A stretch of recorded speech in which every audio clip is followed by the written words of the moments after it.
నమస్తే. శ్రీమాత్రే నమః. ఇప్పుడు మరొక అమ్మవారి శక్తిపీఠం అయిన ద్రాక్షారామం గురించి తెలుసుకుందాం. 12వ శక్తిపీఠం మాణిక్య దక్షవాటికే.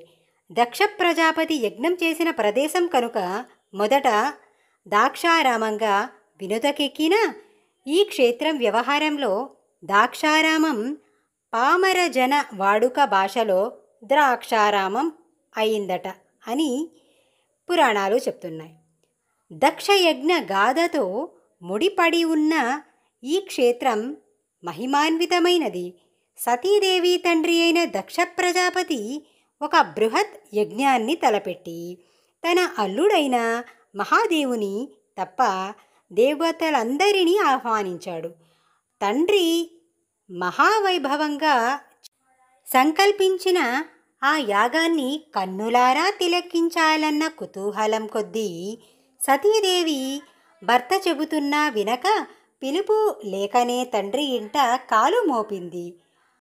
సంకల్పించిన ఆ యాగాన్ని కన్నులారా తిలకించాలన్న కుతూహలం కొద్దీ సతీదేవి భర్త చెబుతున్నా వినక పిలుపు లేకనే తండ్రి ఇంట కాలు మోపింది. ఆదరిస్తారు అనుకున్న చోట నిరాదరణ ఎదురయ్యేసరికి లోకరీతి ఇట్లున్నదా అని ఆలోచిస్తూ గ్రహించింది.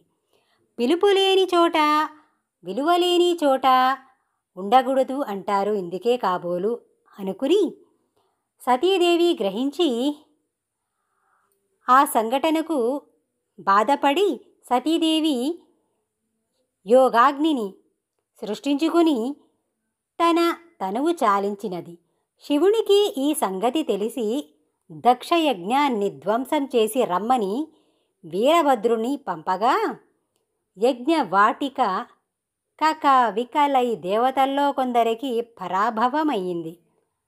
దాక్షాయిణి ఆత్మహత్య చేసుకున్న చోట పరమేశ్వరుడు భీమారూపుడై స్వయంభవుగా వెలిశాడని, సతీదేవి యొక్క ఎడమ చెంప ఈ ప్రదేశంలో పడిన కారణంగా అమ్మవారు ఇక్కడ మాణిక్యాంబాదేవిగా పూజలందుకుంటూ ఉంది. కావున ఈ అమ్మవారిని మాణిక్యాలతో అలంకరించి ఉంటారట.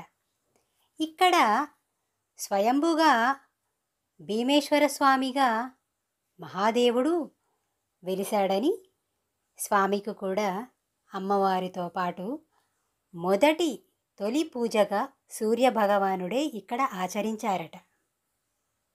ఇది ఈ ఆలయం యొక్క గొప్ప విశేషం.